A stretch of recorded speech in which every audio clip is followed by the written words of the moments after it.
And we're back. Sorry we took a week off, had some family business to take care of, but we're back. And the NBA Finals are here. They start tomorrow.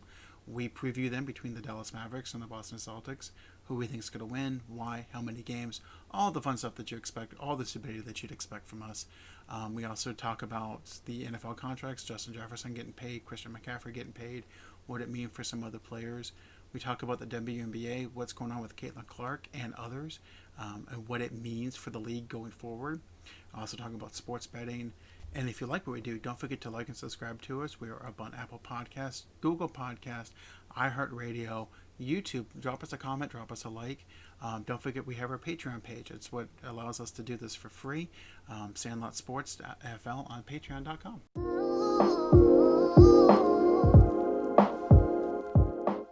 And after a week off, we are back here at Sandlot Sports, the #1 sports podcast in Sanford, Florida. I am back from the bowels of hell. I am Adam Capison. I'm here with Dorian Cody.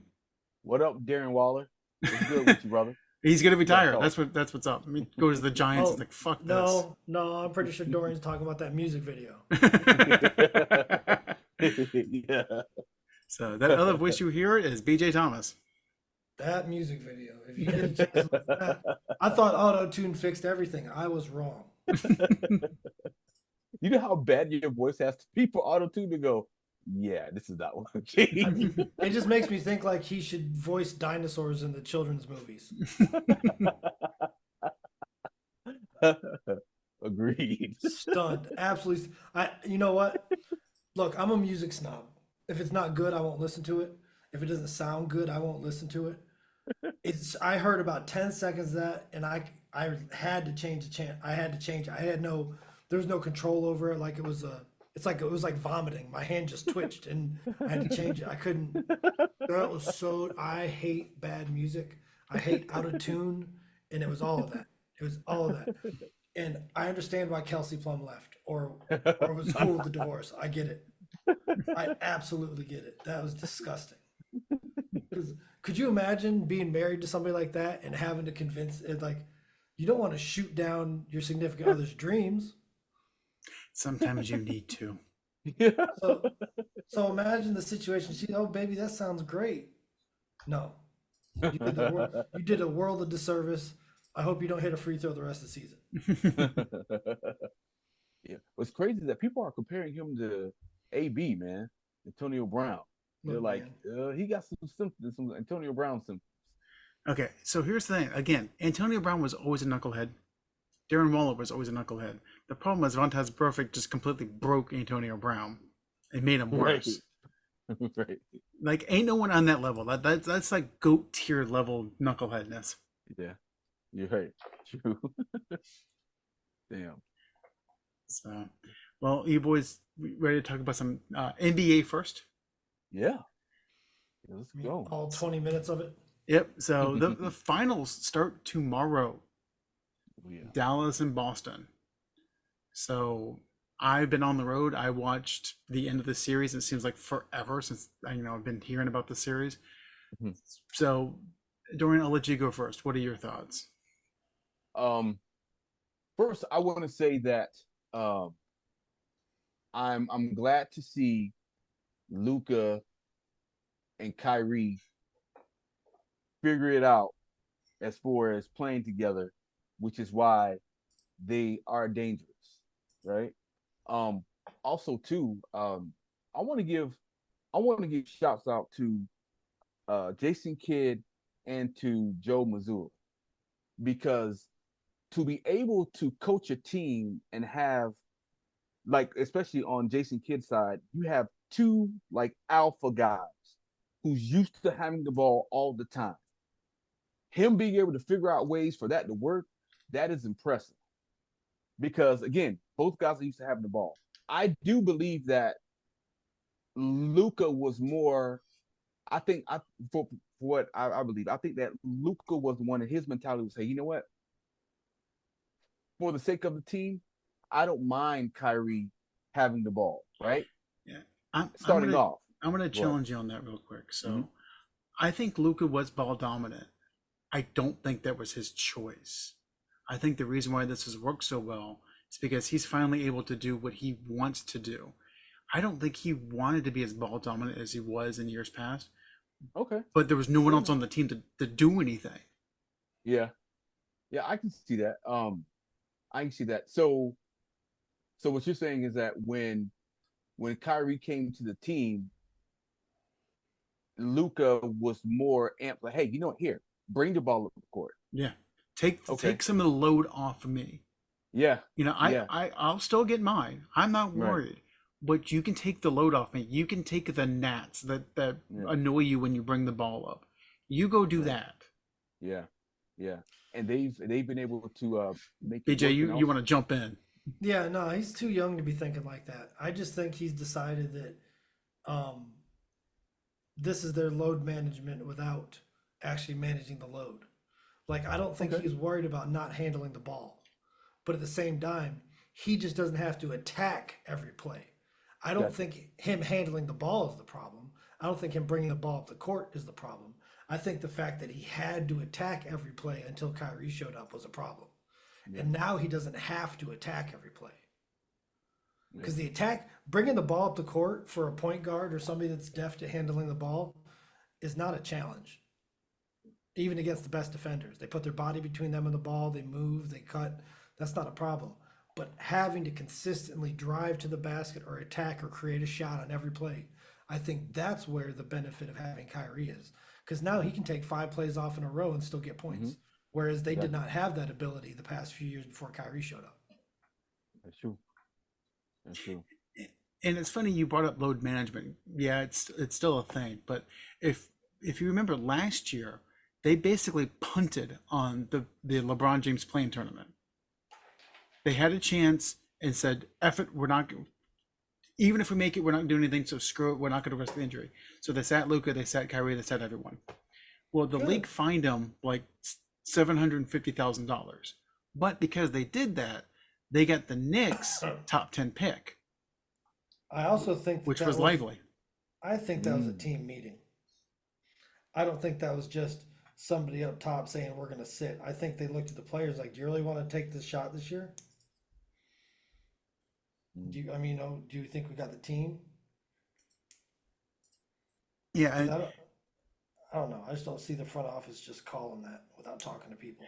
well, and like I said, because they did that, they were able to get that Knicks pick, which was Ivy or Lively. Wow. Yeah. So, Yeah. Yeah. Him and but He Gatford was have been playing solid amazing too. for this team. and so was PJ Washington. It's Yeah. basically, I mean, look, this is a slight stretch, but Gatford and Lively are basically DeAndre Jordan and Blake Griffin. Yeah, Yeah. Yeah. Yeah. I remember this was a couple of episodes back in our podcast when we were talking about NBA, and I said the Mavs picking up uh Langford from the Wizards. I said that was a sneaky good pick because he was starting to come along with the Wizards, and that's when they struck while it's hot. Hey, he's Are you playing talking good. about Let's go Gatford? trade. Yeah, Gafford. Yeah, Gafford. Yeah, Gafford. Okay, I was Say just making Langford. sure. Gafford. My bad. Yeah, Gafford. So Gafford. So them getting Gafford. Um, I was more I was more sure on Gafford than PJ Washington. Reason why, because I know PJ Washington was dealing with some stuff in Charlotte, but then realized when you take a player and put You him mean in playing a on a shitty structured team? environment, right? I was about to say that. When you take a player and put him in a structured environment, it like the mentality changes. It's amazing what you can see. They're going to need PJ Washington to average at least in double figures for the series, though. if PJ Washington averages 10 and Gafford averages 11 rebounds a game, they've got a good chance because Luca and Mm-hmm. Kyrie are going to get theirs. Yeah, absolutely. Yeah, who's But, going to guard them? Yeah, you got to Nobody put. else has been able to. Yeah, you got to put Tatum on Luca.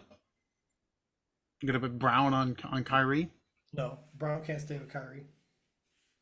yeah, Brown doesn't have the lateral movement to stay with Kyrie. right. From what I saw, what the Celtics did earlier in the season is they had Derek White on Kyrie, and what they were Shit. hoping for is his length to be able to be an issue. Yeah, It didn't do a lot, but you got to be in the area for the length to matter, though.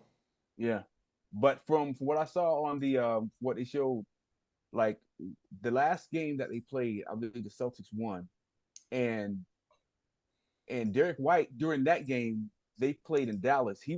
They showed that he was effective because I think Kyrie. I mean, you're not going to stop Kyrie. I think Kyrie had like 23 points, which I'd take that because usually Kyrie is like what 32, 33, but I think he had like 23, 22 points, but they Yeah. only lost for like 8 or something like that. I Yeah. would So not be surprised if Luca averages like 28 this series. oh, easily.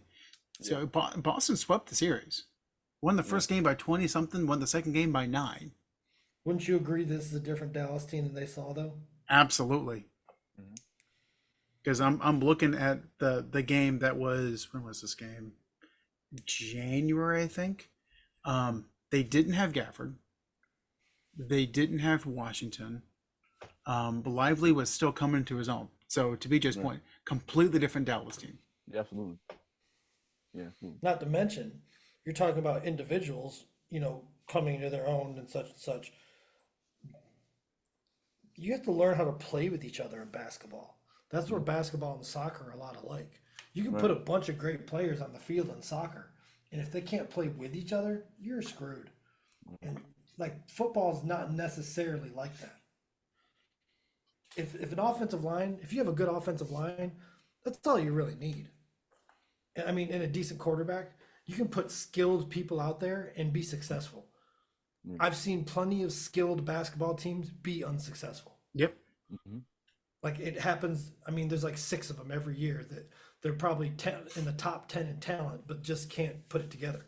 So now that they've learned how to be with each other, and on top of individuals improving throughout the season, it's not that hard to say that they might be the best team in basketball right now.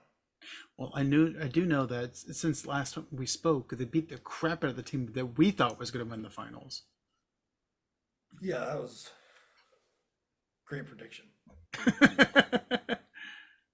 We did wonderful on that. yeah. Yes. I actually picked the Celtics, but So are you still picking the Celtics in this series? Yeah, but you had the Timberwolves coming out of the West. oh yeah, No, absolutely. so no, we fucked that. Yeah. So here's the thing with the Celtics, right? I've been saying this, and I've been me and some guy on the net went back and forth. I was telling him if Porzingis is 80%, I I believe it's going to be very difficult for the Mavs to beat the Celtics. Yeah. Here's my problem with that statement.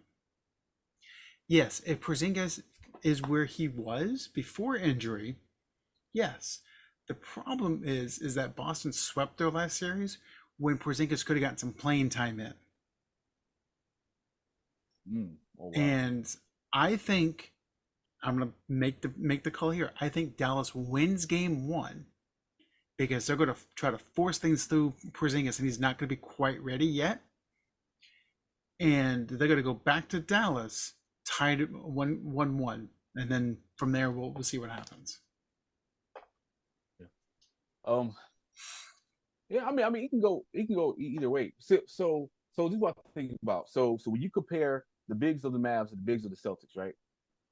The thing is, the Celtics bigs, they can stretch the floor as far as shooting 17 footers, 3 pointers. That brings Gafford and Lively out from the basket, and you got two of the best dunkers, finishers in the game right now between Tatum and Brown. So who's going to be that person?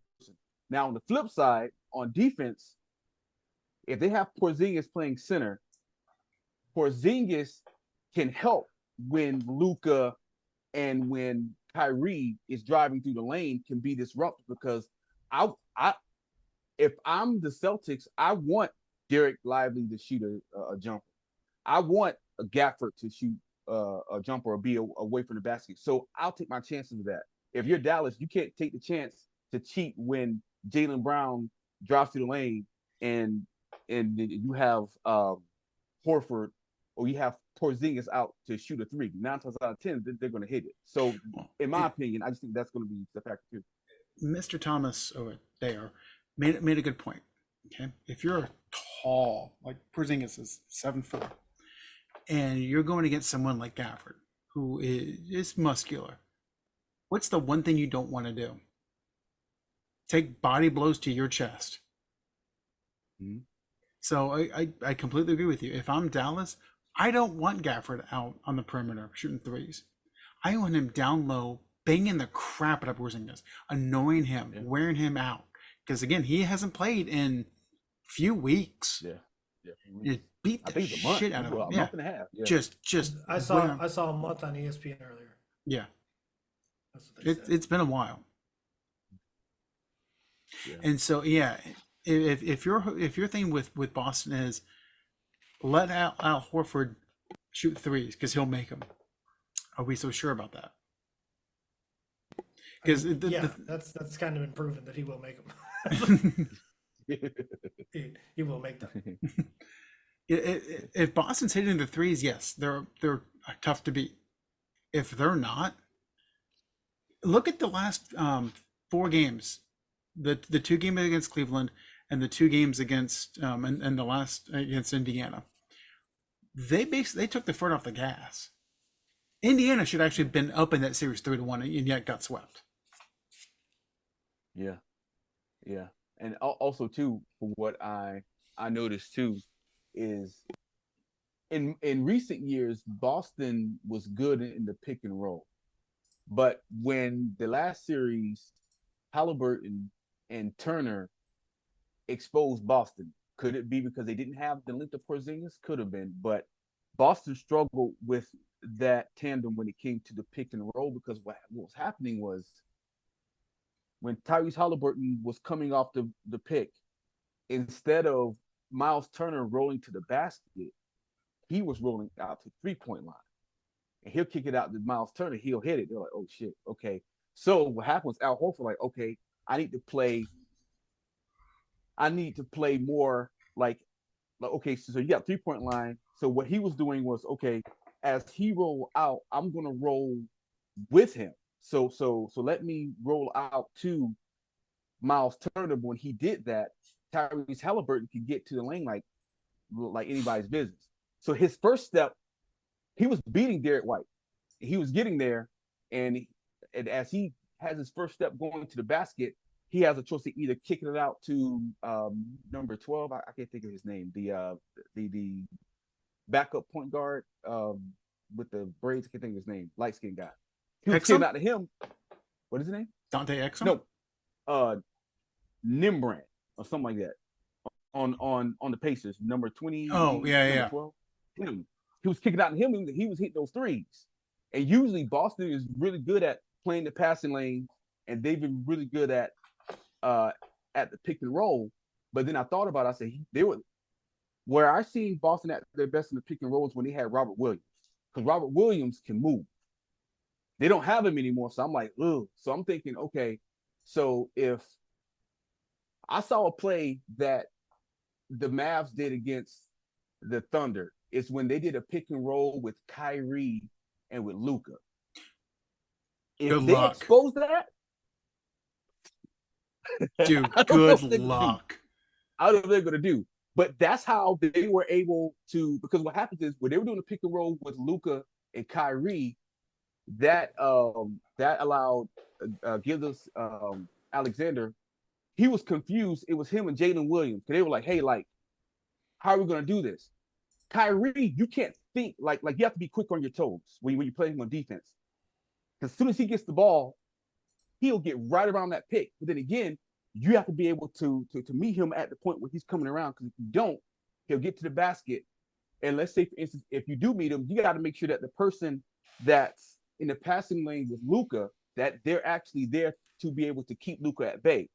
Thing about it is, Luka is a special cat, right? He get the ball at 3-point line. You could be in his face, he can still drill it. So it's like pick your poison. Now, does the Boston equation change with Drew Holiday from a defensive perspective?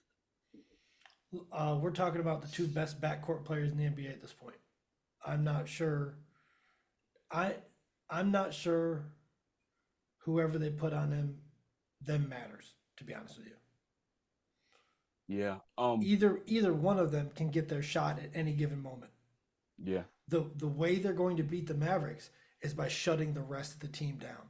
And Yeah. unfortunately, not only are these guys able to get their own shot at any second, they're two of the most skilled passers in the Mm-hmm. NBA at this exact moment. Yeah. So, I mean, really, I'm not gonna act like I saw this coming and do what a lot of people do, um, and say, I called it. I thought this was not gonna work. I did not Yeah. think Kyrie and I Luka think were all gonna three of work. us said that. I did not see how the basketball was gonna move properly, and that whole organization looks like genius. Coach, Yeah. GM, Mark Cuban. It was a brilliant move. Kyrie has sacrificed a little. Lucas, I don't even know if it's sacrifice, to be honest with you. I think they've realized that this gives them the best shot. Yeah. And I think so. We'll say maybe they wised up to the idea that this can work, Yeah. and they've proven it. And once you prove something, it's just execution. Yeah. And these guys are amazing at execution.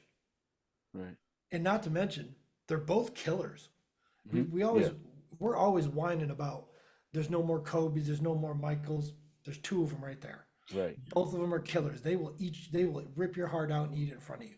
And that was actually be one of my follow-up questions. Okay, so if of all the players on both rosters, who has the most kill with them with most killing mentality? Like who's the most clutch player on either team? Well, to be honest with you, that's what scares me about the Mavericks. Kyrie and Luca will hit game winners. Yep. Yeah. They will beat that buzzer. And not just game winners. They will hit run stoppers, which is what Yeah, you need against all- Boston. All that, but we're talking about clutch. Yeah. And clutch is ending a game, in my opinion, in the NBA. And both of them would do it. They've done it in the playoffs. They've done it in the regular season. Um, that's kind of been our knock on Tatum and Brown. They don't finish. Yep. And now they're going up against two of the best finishers in the last 5, 6 years. Yeah. So yeah, because I was saying like watching Luca and Kyrie is, for me, it's like, imagine having Isaiah Thomas and Larry Bird as your backcourt, right? Because they understand the moment. They understand, hey, on the court, us two on the same team, there's nobody else that can stop us. So the challenge for Boston. Oh, let me go back. Let's talk about coaching, right? Mazzulla. This is his first time, pretty much, here in this moment, right? As a head coach. No, he coached the Celtics last year. Oh, he did. Oh, Yeah. my And got my out apologies. coached by what's his face, Mike Malone in Denver. Right. Oh no. Last year the Nuggets went against the Heat. Oh, that's right, Back because in the they got semifinals. beat down by the Heat. My bad. Right. They get beat. Right. Exactly. So Spoelstra exposed Missoula. I'm pretty sure if Jason Kidd is as cerebral as everyone says he is, I'm pretty sure he's going to go back to those tapes. He's going to see what did the Heat do to be able to beat the Celtics. So coaching matters too. Jason Kidd, he's been a champion. He's a champion point guard, right? He's been coaching for a long time, so I'm pretty sure his expertise is going to come in to where he's going to put. I believe from an offensive standpoint, he's going to put the Celtics in pick and roll situations to where it's going to force Tatum and Brown to get in foul trouble. Because his thing is, hey, I like my chances on Luca and Kyrie driving to the hole and getting fouled. That's another thing we haven't mentioned is Jason Kidd is basically coaching two different versions of himself. Yeah. Right. And like now they're both better shooters. Mm-hmm. And I would say Kyrie's ball handling is better. Mm-hmm. But as far as the thought process and the ability to get their teammates involved or take a game over, I mean, I feel like he's just coaching two different versions of himself. Yeah. And that alone has to make things easier because he doesn't have to speak a different language. Right. Right. Right. I'm pretty sure Kid had a lot of talks with Luca and Kyrie, kind of like, hey man, like we got something special here. I've been there, like, you know, I've been on, like you said, both sides of the spectrum. So I know what it takes to get it. You guys have something special. I mean, it has to be something. I mean, I just because again, we all three of us are like, how's this going to work? We don't see it working, and them being able to find ways to make it work, man, it's definitely impressive. I just, I just, I just think that in this series, like PJ Washington, when those corner threes come to him, because they're going to come to him, he has to capitalize.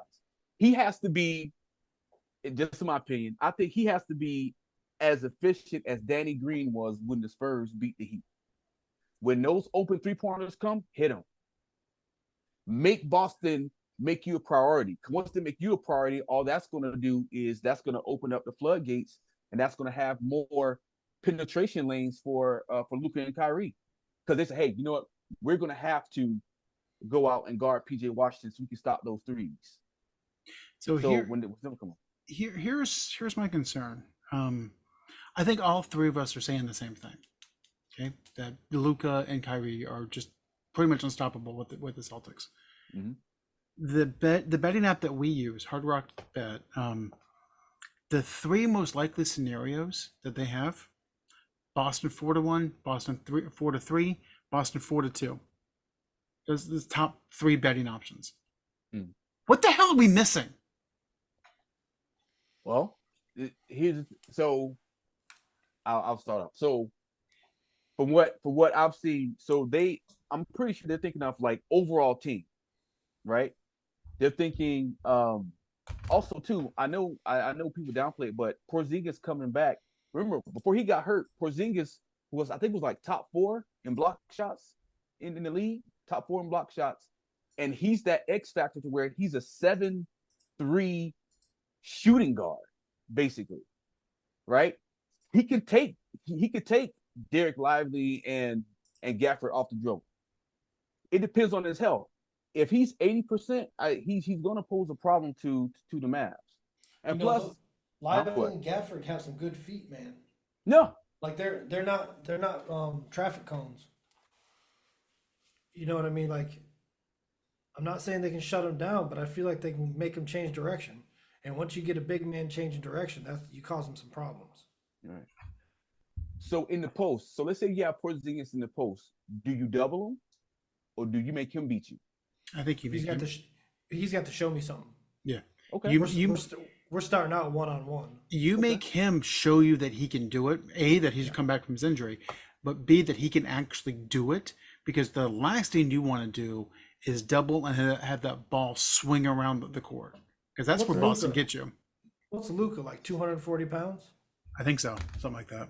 I think it's 235. I'm going in Porzingis shit every time down the court. I'm driving into his chest. Yeah, Luka's listed at 6'7", 230. Yeah, I'm driving into his chest. I'm making him feel it every time I can. Every chance I get to go to the basket, I'm going right at Porzingis. Yeah. Make him feel it. Yeah. He was out for ribs, right? Or calf strain, right? It was a calf strain. Yeah. I'm going into his chest. Yeah. I could totally see Jason Kidd putting Porzingis in pick and roll situations like, hey, we're gonna test that calf out. Guess what? Yeah. We're gonna do the pick and roll and you're guarding Luka. So let's see how you do that. I can totally see him put in situations like that. So, and Mazzulla has to be able to coach through that. Hey, Brown, Derek White, Tatum, fight through the pick. We don't want Luka. We don't want a Luka Porzingis situation. So just for reference, so Porzingis averaged 1.9 blocks per game. Okay. Gafford averaged 2.1. Right. Yeah.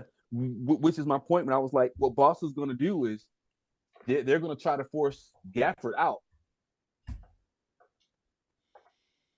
Because I don't think the Mavs played. Yeah, they did. I was thinking if they played Gafford and Lively together, this would be the series that I could see them doing that. Yeah, Kid's been smart about it. He's been kind of experimenting with lineups throughout the playoffs. Mm-hmm. He's doing what you're supposed to do. Oh, this game is won. Okay, let me see what works. I mean, who works together? As BJ alluded to way back at the beginning of the podcast, Basketball is all about who works well together. Yeah, that's it. Right. So that being said, Dorian, what's your call for the series? I'm gonna stick what I said before. I got Celtics in 7. This series, I believe, will go 7 games, and I believe the margin of victory is going to be no more than 15 points for either team. DJ? Mavs in 6. I got Mavs at the 5.5 to 1 betting favorites at Mavs in 6.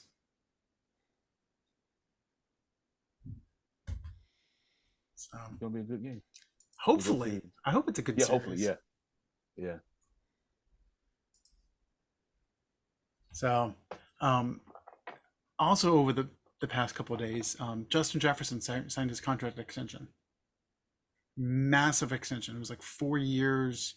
It was like 80-90 million dollars guaranteed, mostly guaranteed.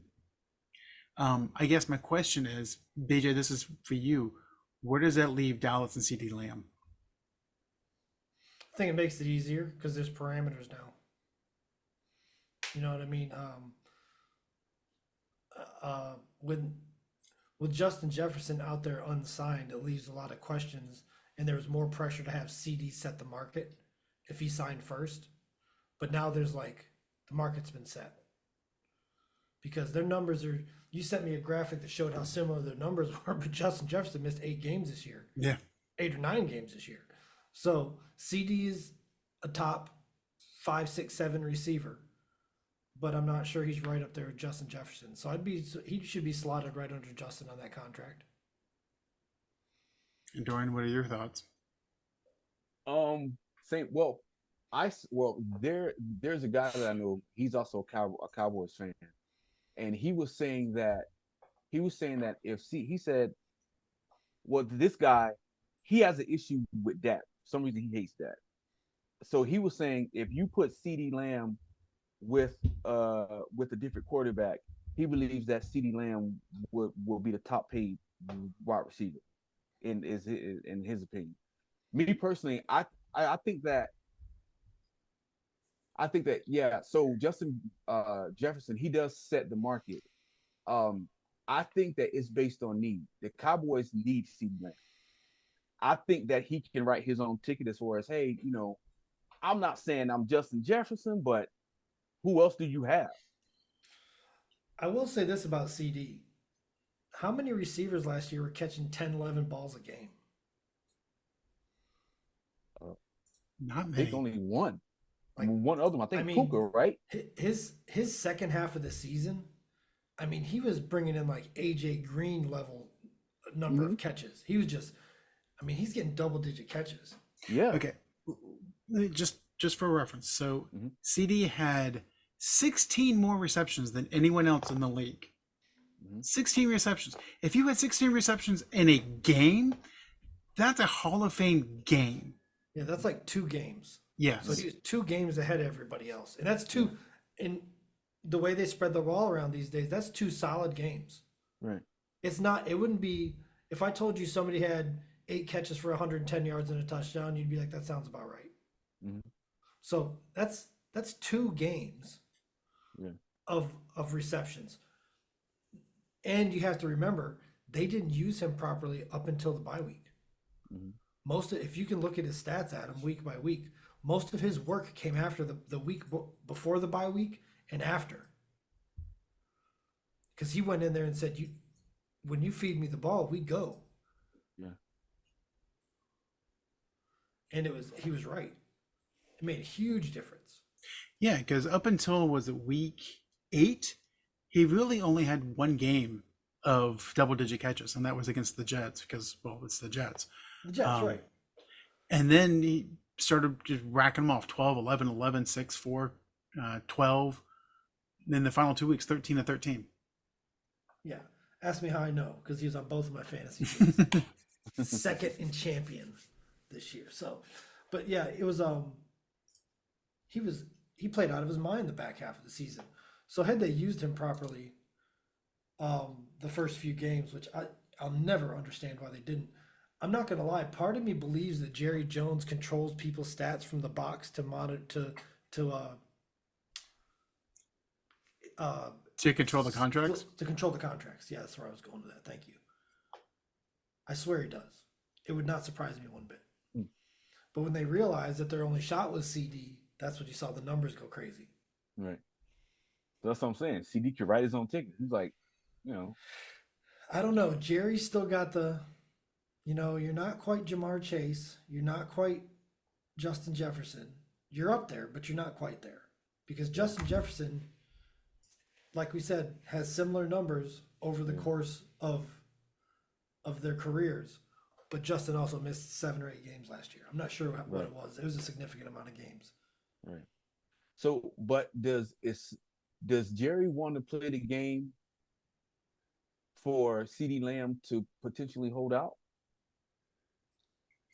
He's holding out now. He's gonna have to. Yeah, he's already holding out. So So here's the deal. Here's the deal. At some point, CD's gonna have to understand that the Cowboys have to retain other people who make his job easier. yes. Offensive lineman, Micah Parsons getting him the ball back. I can't remember who else is up for a contract. They just paid Dave. Dak is up. Duron Bland, Dak Prescott. So there's people that are going to have to be retained that make his job easier, either by getting the ball back to him or giving him the football. Yeah. So it's really, truthfully, all of this is up to CD. The Cowboys are going to make him one of the top 6, 7 paid receivers. Right. The thing is will CD allow us to make him a 6th or 7th, or is it going to try to force the 3rd or 4th? And that's going to be probably a difference of $5-6 million. And I guess my question is, can you win? Can you win a Super Bowl with your wide receiver being your best player on offense? Because I'm thinking back to the best receiver since 2000. Randy. I don't think Randy ever won a Super Bowl. Megatron didn't. Andre Johnson didn't. I wouldn't say he's the best player on offense. I would say Zach Martin is. Zach Martin's got more Pro Bowls than holding calls. That's fair. I don't know if that's ever been uttered before. Yeah. I saw that stat. I was like, what? What?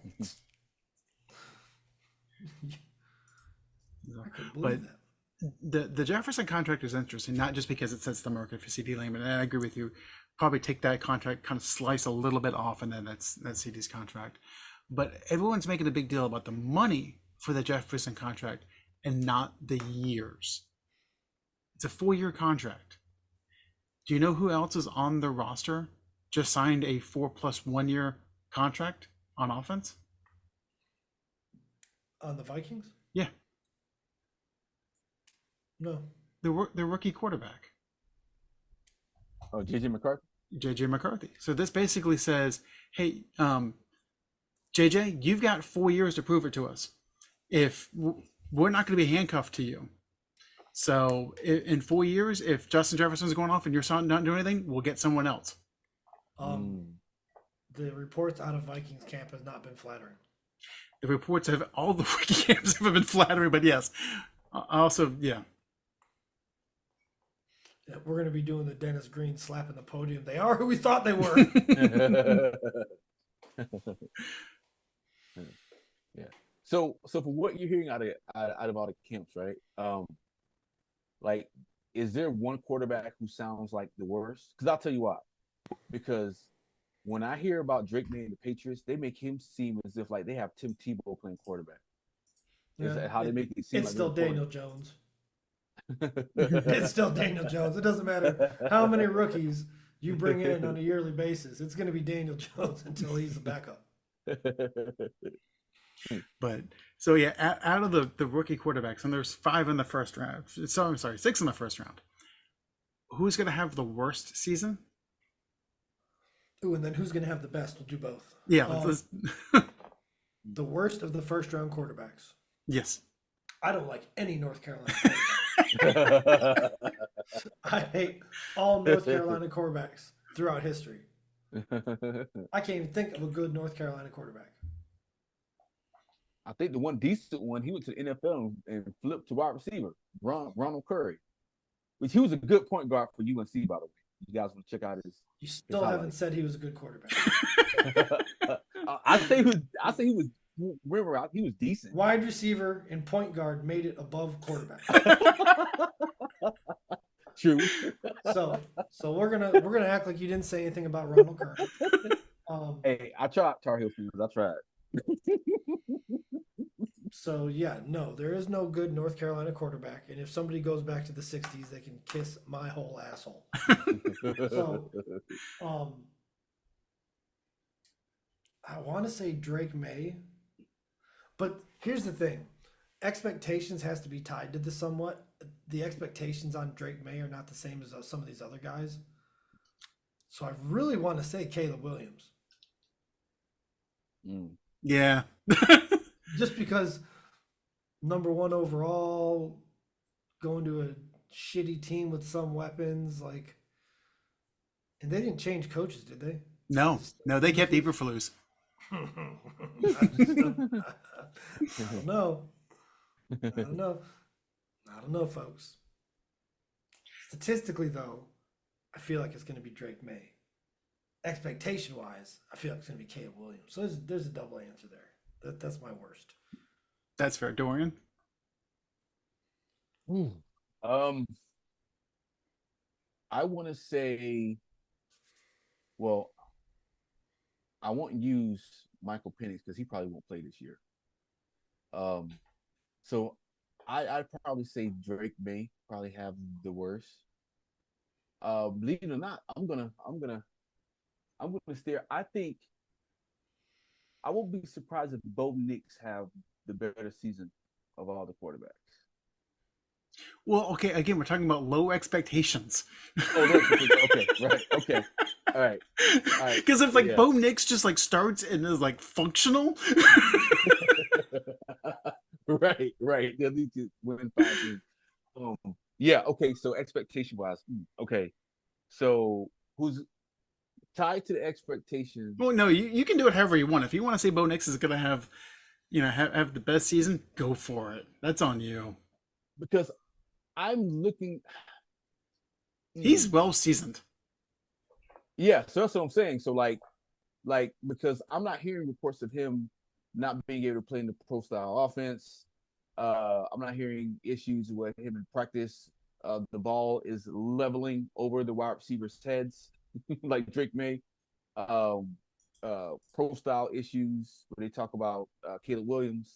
Jaden Daniels, he's on the Commander, so that says enough in itself. So yeah, I gotta say probably for me, Bo Nix. Yeah, I mean, again, Bo Nix is going to have the most playing time. Between him and JJ McCarthy, they're going to have the most playing time because on both rosters, ain't no one behind him. Right. So I mean, the franchises have both just sold out. Go for it. And I think from that perspective, I think actually BJ's probably going to want to punch me, but I think McCarthy's going to have the better statistical season because he's probably going to start week 1 and he has better weapons around him. Yeah. Because he may not be the greatest quarterback of all times, but he knows how to use the weapons. So I think, again, probably part of me being a homer, but also just looking at the roster, I think the worst is going to be either Daniels or May. And honestly, it's going to come down to which one of those actually completes the season. Because one or both of them are going to get hurt sometime during the season. And that's not just the playing styles, although Jaden Daniels looks like he's just a rock and sock robot out there. But neither one of them has an offensive line. That's going to be huge, man. Oh, man. I was hoping to see Jaden Daniels on an okay team, especially since he slid a little bit. I was kind of hoping to see him with an offense and maybe a coach who was solid, but yeah. What's going to happen when Jaden Daniels plays Dallas and meets up with Mr. Micah Parsons? Who knows? I'm excited to see what Mike Zimmer does, though. That's for sure. We forgot to talk about who's going to have the best season. I mentioned it, so I think Dorian did. He said that Bo Nix was going to have the best season out in Denver. Yeah. So you just didn't do your best. Oh. I don't. I don't like the team Jaden Danielson on. We already talked about Drake May. I don't like. Mm. I've never liked JJ McCarthy. Um, Caleb Williams, we discussed. Penix might see the field because Kirk Cousins has finessed the NFL out of hundreds of millions of dollars, so he might have one more shot and go out there, roll an ankle or something, and sit for 8 games. Um, but I'm going to say I have to agree with the Bo Nix pick.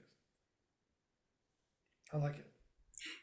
My only issue, you're right to a point about Cousins getting hurt. My only issue with Penix coming in is the hand he throws with. Is that's going to take time to get used to, because it comes out differently. Your protections are different. Your schemes are different. That's my only concern with Penix replacing Cousins midseason. I understand that.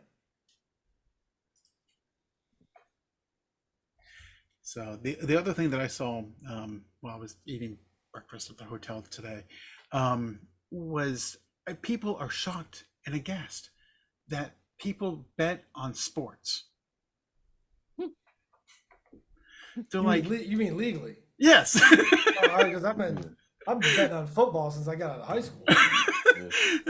I just think it's so funny. People are like, oh my, because ESPN was running story after story after story. It's like, this is not going to be a one-time thing, because one of the players for the Pirates or Padres got suspended for life for betting on baseball.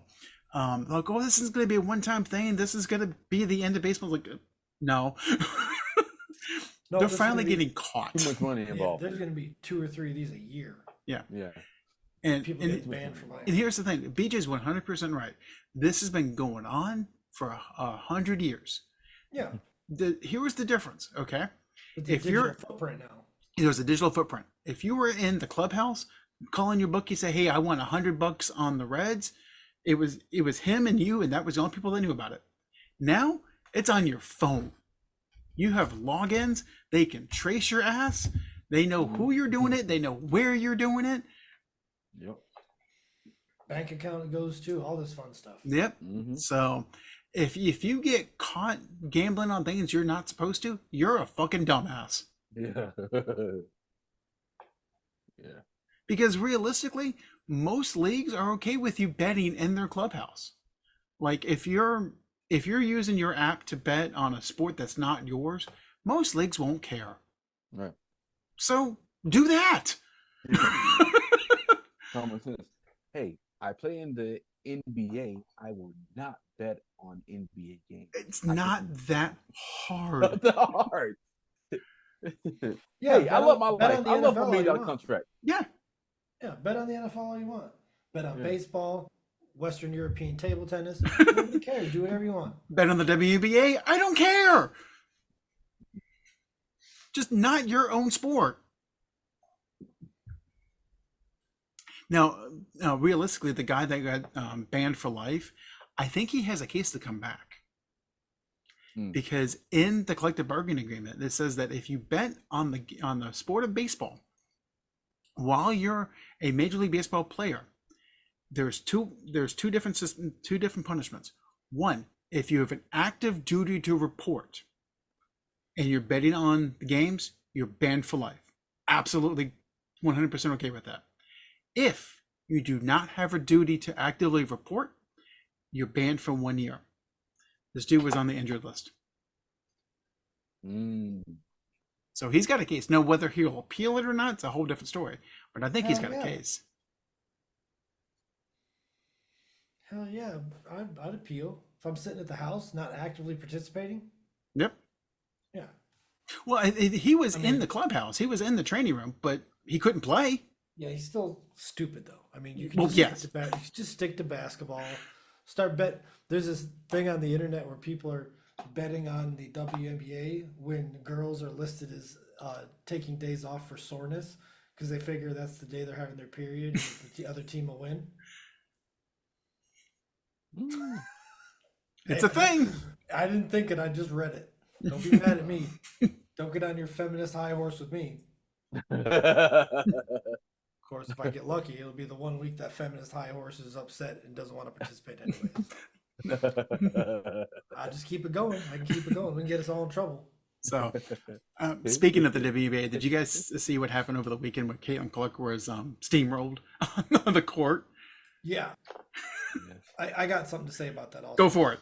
But not specifically that. Angel Reese said I have thoughts too, but you go first. Angel Reese has said that they're not watching just for Caitlin Clark; they're watching for me too. So here's the thing: the games without Caitlin Clark playing are all under 8,000 in attendance. The games with Caitlin Clark playing are all above 13,000 in attendance. So Angel Reese, shut the fuck up, will you? Shut the fuck up. You were just the foil that they needed for Caitlin Clark. If it hadn't been you, it would have been somebody else. Right. But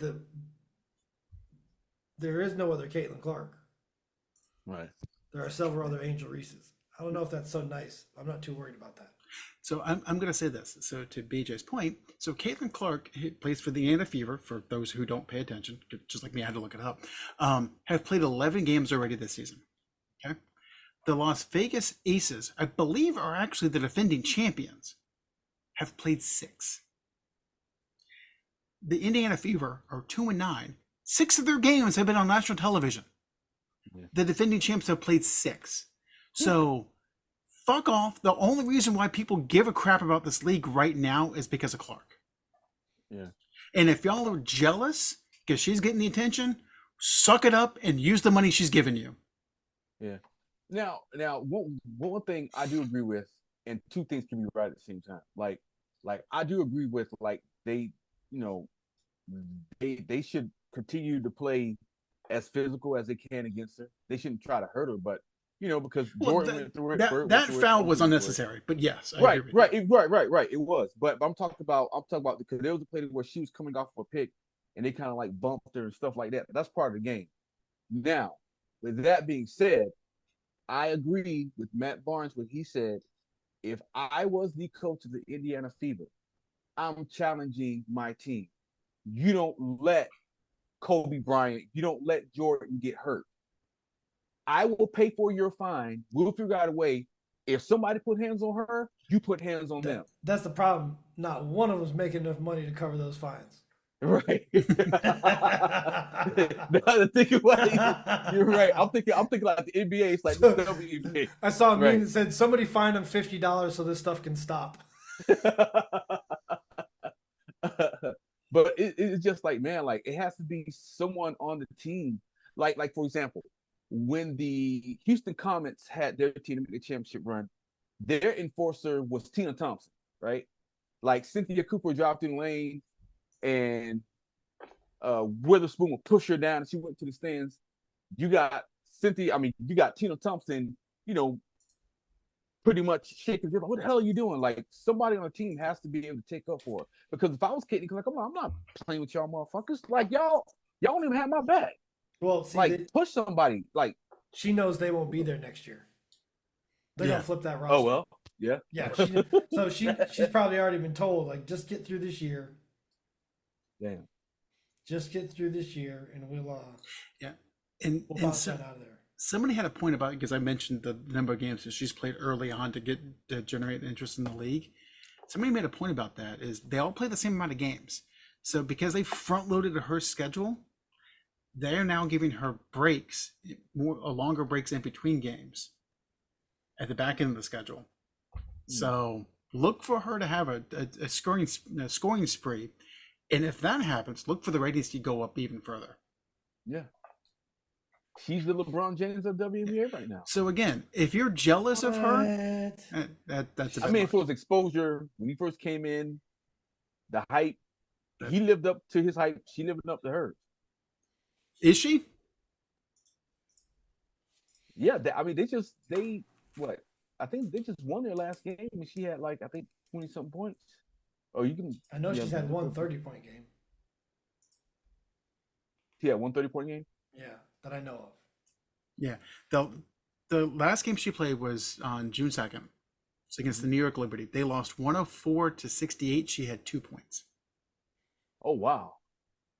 Ooh. I'm sorry, 3 points. I read the wrong stat. Was that the game? That was the game where they pushed her down, right? No, that was in Chicago. Oh. Look, I have some people on my friends list on Facebook they've been infected. And now, before I say this, Uh-oh. I believe that both sides of the spectrum have been infected, Yes. Republican and Democrat. Mhm. They're absolutely batshit crazy, both sides. So she wanted to start the argument with me about how they all deserve to be paid a lot more money. And so I asked them, where's this money supposed to come from? I said the NBA financially supports this league. And their only answer is they need more money. And I said, what do you want to do? Title IX professional sports? Because that's what that's what you're saying to me. And the funny thing was, in this, shocker, I'm talking to an English professor here, by the way. Yeah. Blah, blah, blah was the response I got.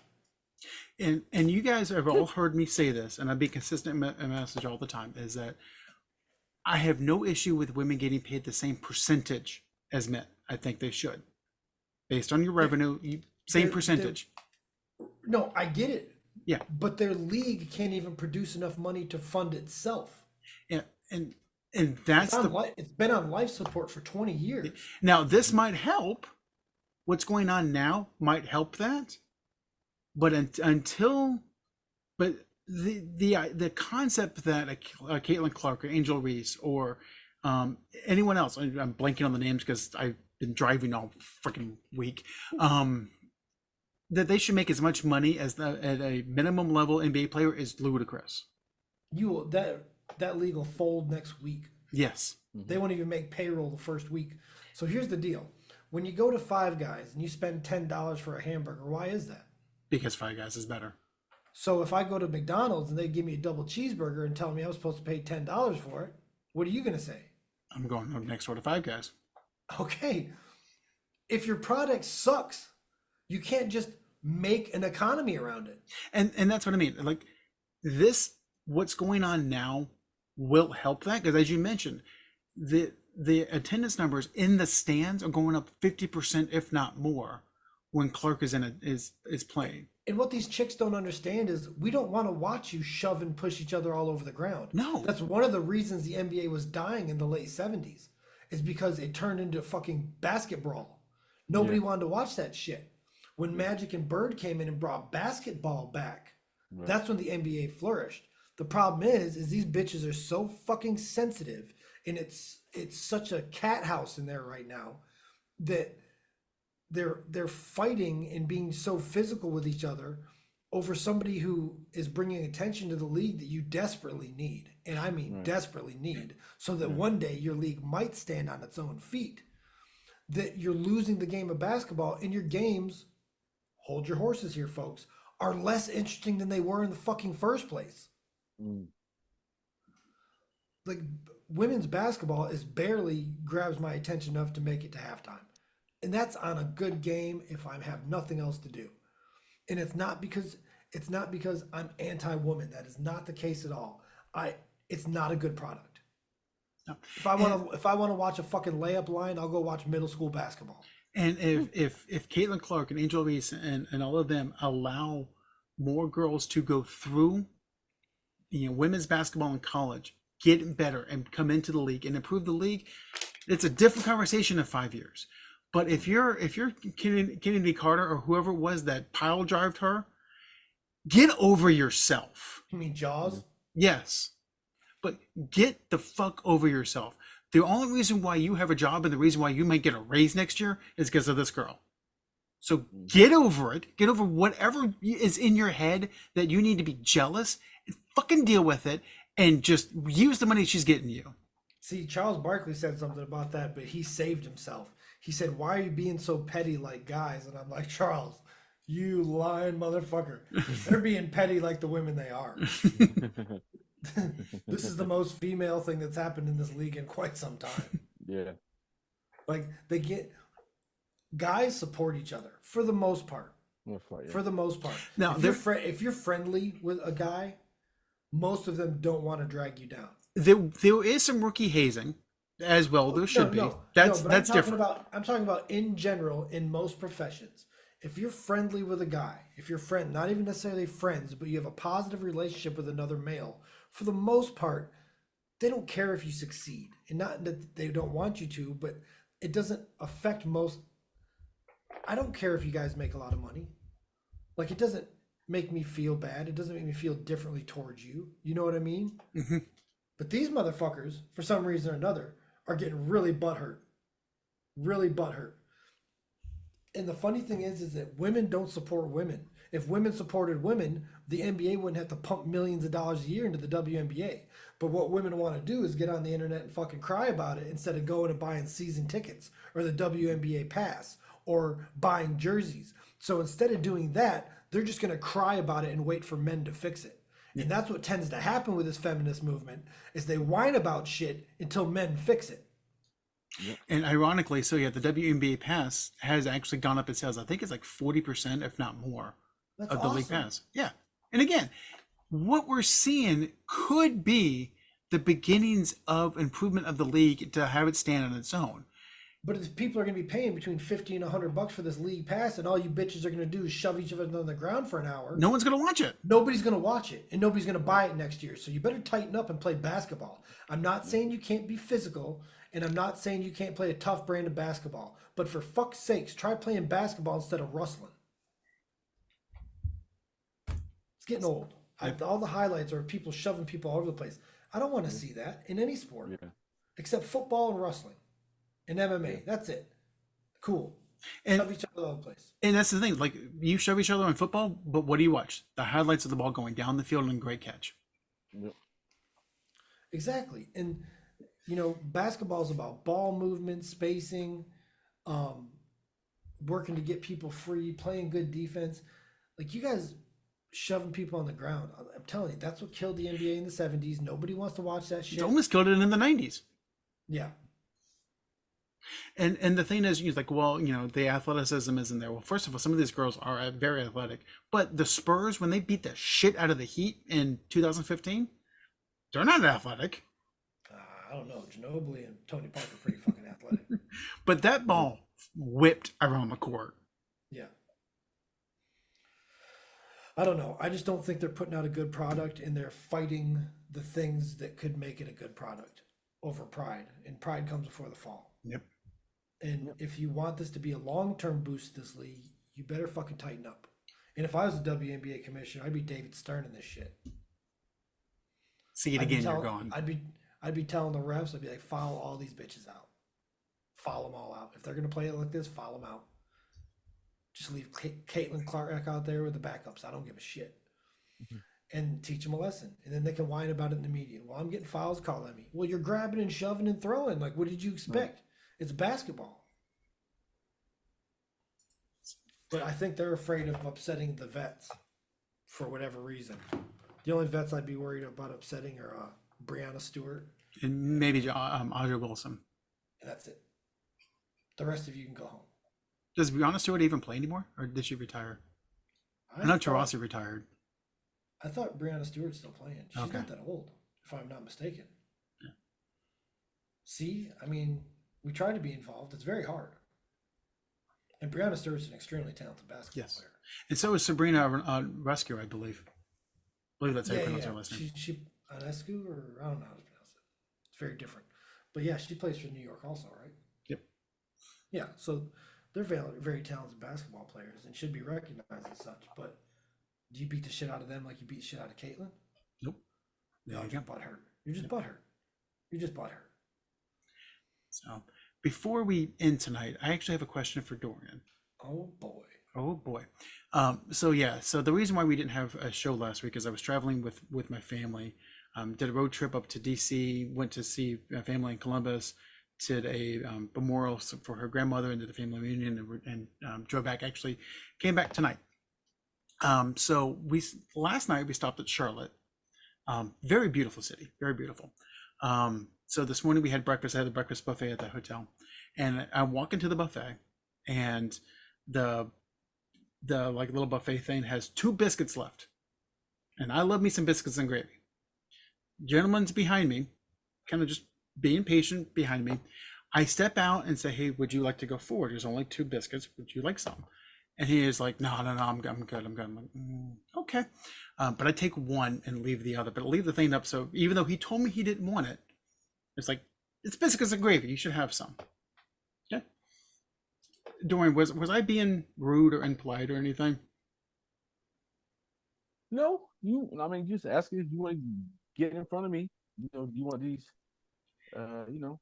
Does it change the calculation if the gentleman was African American? I was assuming that he'd like the biscuits and gravy. I'm, No, you I brought mean, this up earlier, and I'm trying to figure out how you think you're being racist by I making just sure. wanted to make sure. Because he gave me a look. I was like, I think, what was it? A look of why is this guy talking to me? Or Yeah, you gotta understand. Like a maybe- lot of people don't want to fucking be talked to. that's anymore. fair. Right, So- right. That's what I'm thinking. I'm thinking, Okay. like, why the fuck are you talking to me? Are you one of them gays?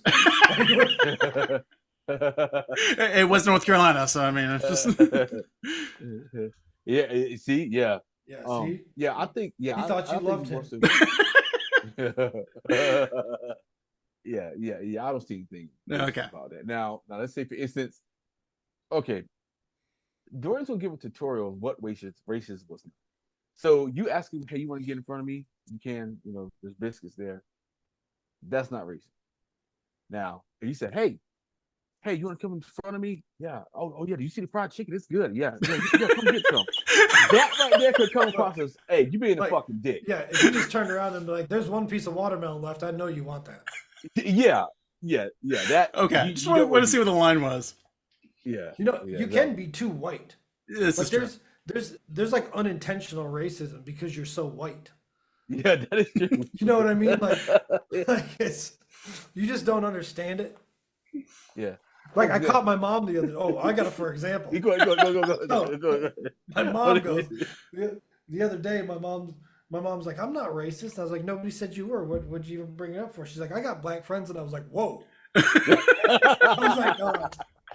was like, that right there. That's what you should never say.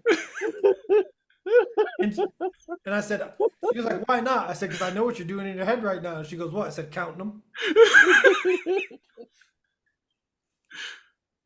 And I was like, just let it go. Just let this conversation go.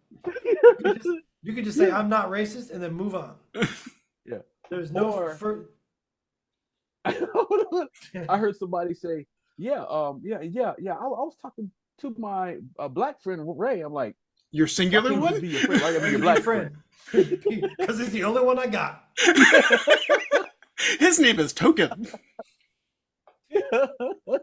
Yeah, I'll speak to my black friend John. Wow, can't just be your friend, bro. Like your friend. Yeah. What if you're talking about an issue that mostly pertains to black people? Then you have to kind of be like, "Well, I was talking to one of my black friends," because then you have to make sure that like I've covered the subject with another black human being. Do you have a for instance of this? Oh no. I'm just saying. But if you're talking about an issue that pertains to black people, such as, well, I mean, Adam just did it. Yeah. He didn't ask me if he was being racist about the I mean, it's all about context, right? So let's say, for instance, if you're explaining something and you're like, yeah, a few of my black friends says this, that, and the third. We were talking. It depends on what you're talking about. However, if you you're say a saying few of my something black like- friends tell me that I can't use the N word with with a hard R, that's like no, they just Yeah. stop there. Yeah. You know what was crazy? A situation happened one time where I heard a girl say that, hey, I'm allowed to say the N-word because my boyfriend is black. No, you're not. I said, listen, if you have that mentality going into the wrong hood, you're going to get fucked up. I said, if I think were we should you- try it. No, but, hey, look, man, I'm not trying to go to anyone's funeral, man. So I recommend that you. I Usually, recommend that you don't. usually the first thing's like a slap.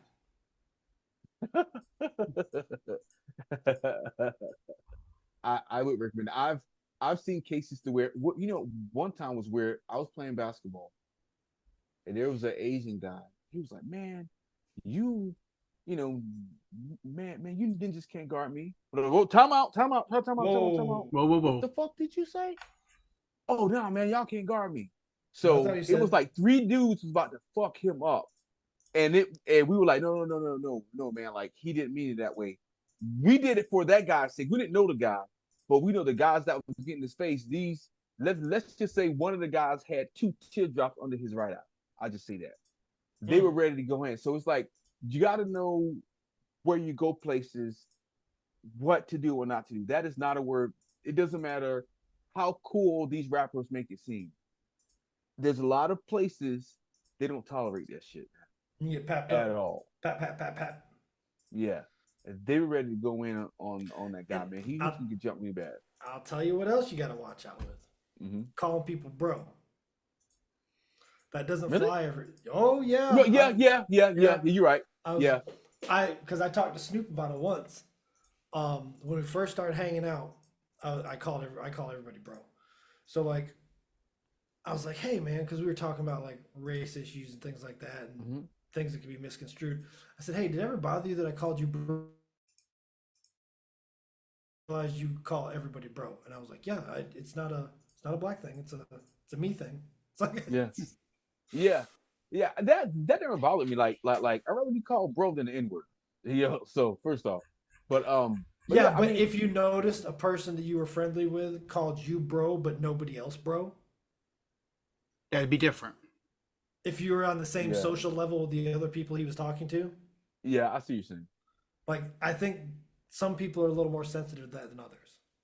Yeah. The word that triggers me is boy. One day, a long time ago, when I worked at Winn-Dixie on the south side of Leesburg, there was an elderly Caucasian man. I got fired from there. Yeah, I live right down the quit street from there. Yeah. So what happened was they said paper or plastic, and he told them paper, right? I heard him say paper. We started getting the paper, and then I heard, no, boy, I said plastic. Whoop. So I'm looking around like, Where's the child? Where's yeah. So I'm looking like, oh, were you talking to her? He said, no, boy, I'm talking to you. I said, yeah, this is not gonna work. I don't think I can. He re-boyed you. Yeah. Reboyed me. Reiterated the boy. I would have been fine if he'd be like, yeah, no, I was saying, I need I wanted paper. I was like, okay, cool. I would have left it go. But like you said, he rebranded the boy. He reboyed. He reiterated. He rebodied. I meant what I said, and it was definitely directed at you. Right. I was like, wow. I'm like, yeah, this may not be the job. I don't know if I can get used to this. I don't know if I can handle this shit. Yeah, I don't know. I've been told by certain people that I can say it, and I'm like, no. And they're like, why not? I said, one, this could be a trap, and I was like, two, who's to say I don't get a little drunk or a little high and say it around you, and then fuck up and say it around somebody else. Right. So what we're not going to do is ever say it, and just be clear about it. Yeah, we're going to be clear that I don't say this. Yeah. And and since we're talking about racist, there is a racist that was convicted of 34 counts of felony while I was also gone. To our bagger friends out there, are you just desperate to cut our audience in half? So for both of our MAGA listeners, and just if you would like to protest the convictions, you should protest, and vote 34 times to match the number of convictions that he had. It's a perfect protest.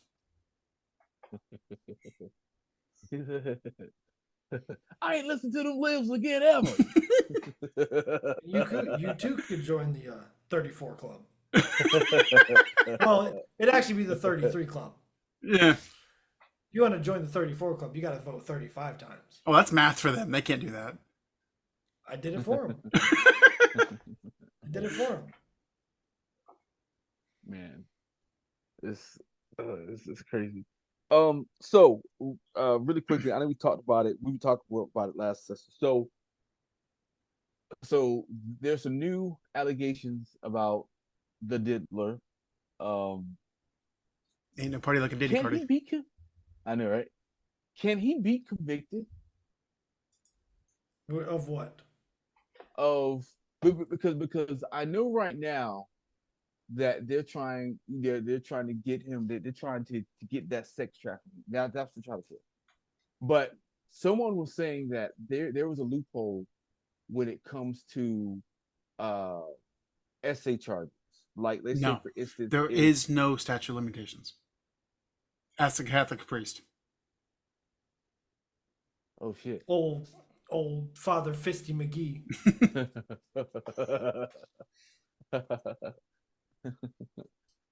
Wow. That They was straight they from do it. I just make up phrases surrounding it. yeah. That's why I don't have a problem doing it.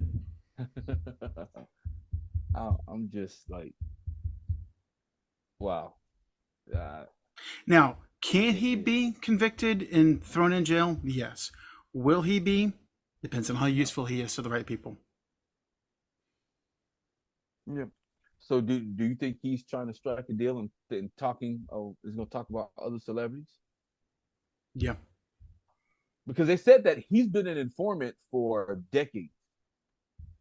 That's why he's been able to do this shit and not go to jail. Because they said that he's a valuable FBI informant. Speaking of being an informant, you think Trump starts talking about certain things to get himself out of trouble? Oh, absolutely. Yeah. You know what's so funny is some people at work, I'll leave it general. We're talking about I can't believe they charged him with 34 times, 34 counts. And I was like, yeah. And he goes, imagine what else he's gotten away with. It's awesome. And I was like, so wait, you good Christian family values first people are now happy that a scumbag's doing scumbag shit. I'll just never understand these motherfuckers. Oh, they are 100% on board to put a convicted felon as our president. He won't even be able to visit certain countries. Nope, he's already on the no-fly list of 34 countries. Yeah. 37.